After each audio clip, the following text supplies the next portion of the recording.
Hi there, my name's Lacey, and I'm here today with a book review of a book by Juliette Aristides, which is Classical Painting Atelier. Juliette has numerous books on the subject of atelier drawing and painting in a classical realist style, and eventually I will be reviewing all of them. But for today, we'll just take a look at this one. Let's have a peek inside. It's a little larger. Again, the same situation with the outside of the book. This one was published in 2008, so just 2 years later. And it's ever so slightly different in the layout. So part 1 is the artist's studio. Chapter 1 is historical and contemporary studio practices, which is an overview of all atelier training. Part 2, Timeless Principles. Chapter 2 is Composition. Chapter 3 is Value. Chapter 4 is Color. Part 3, Timeless Practices. Chapter 5 is The Painter's Process, which is Methods and Inspiration. Chapter 6 is Painting from Life. Part 4 is Masterworks. So here she highlights different types of master paintings. So chapter 7 has still life paintings, chapter 8 has portrait paintings, and chapter 9 has figure paintings. So you'll notice there are no lessons listed here. Whereas the drawing book had lessons at the end, here the lessons are sprinkled throughout the book, lining up with the subject that they're talking about. So it's just a little bit of a different structure.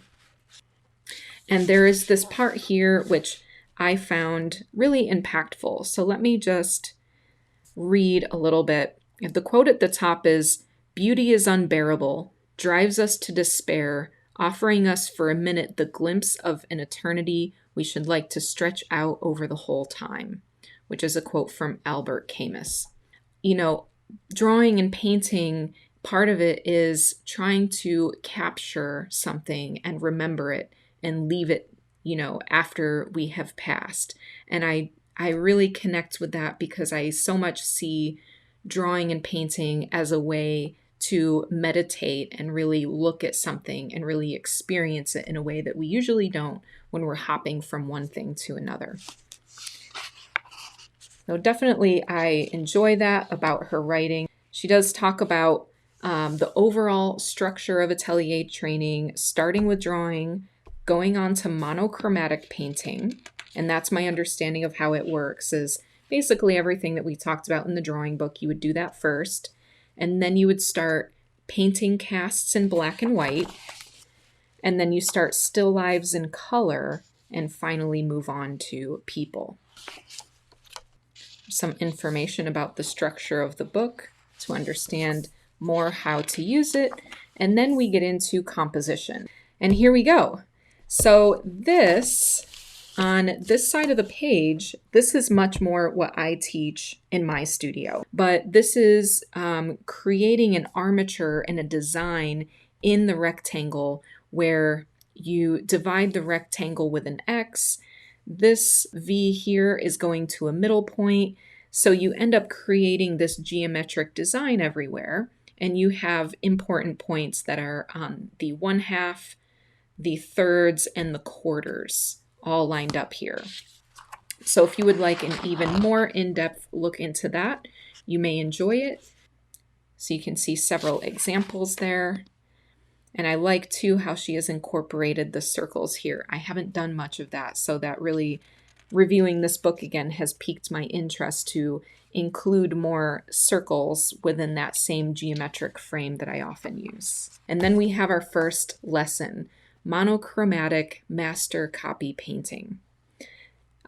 Here the student, because Aristides did not do this example, I don't think, the student made a drawing and then used a grid to transfer the drawing into paint onto a canvas, and then proceeded through the different layers, first with burnt umber, and then by adding white, raw umber, and burnt sienna to get a grisaille. Lesson 2, monochromatic cast painting. So this time you're doing it from a cast instead of copying another painting. And then she moves on to value, the power of limits. So a lot of this is, not just value, like how to understand the light and dark of your subject, but also understanding it in terms of a composition. And then lesson 3 is value-based still life painting. Move on to color. And she does break down different color ideas in here.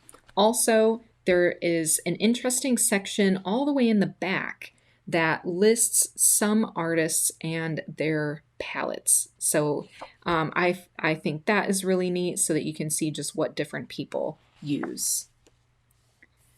She goes into color basics. This is the Munsell-based color wheel, so that's the good one that a lot of ateliers use because it makes more sense.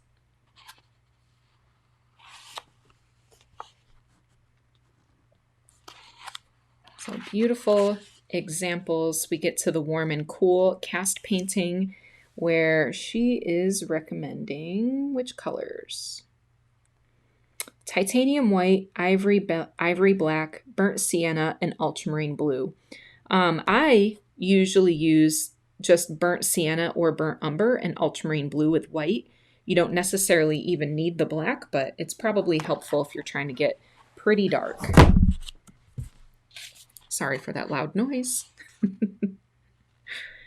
Color master copy painting. And you can see that she's not going directly to color. There's a stage in between to really study the values first.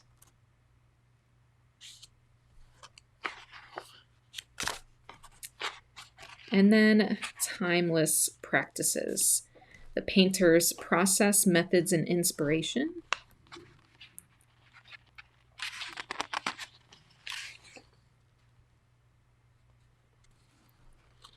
It's a discussion of underpaintings and overpaintings, so different methods of actually attacking the painting.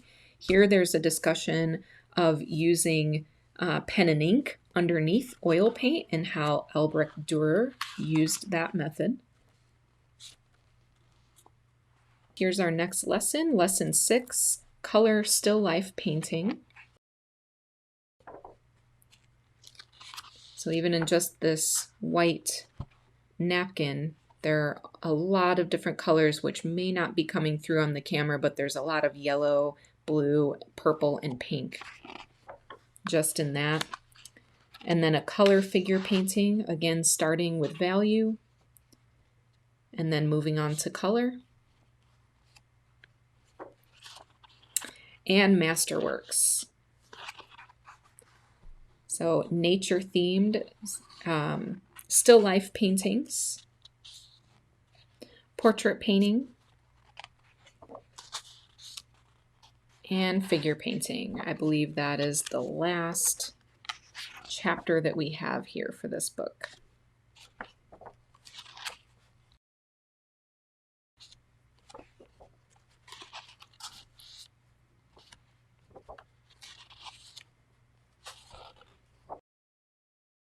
Even though I do feel like since this time, since 2006 and 2008, because things have changed a bit since that time, and I'm kind of curious too how much just different artists who are mentioned in this book, and maybe Juliette too, if some of her opinions have changed, but I think that the style of artwork over time has changed because around this time, you mostly had people learning the atelier methods and then kind of sticking to that. And every now and then somebody would branch out. This is the most solid foundation that you can get in terms of realistic drawing and painting.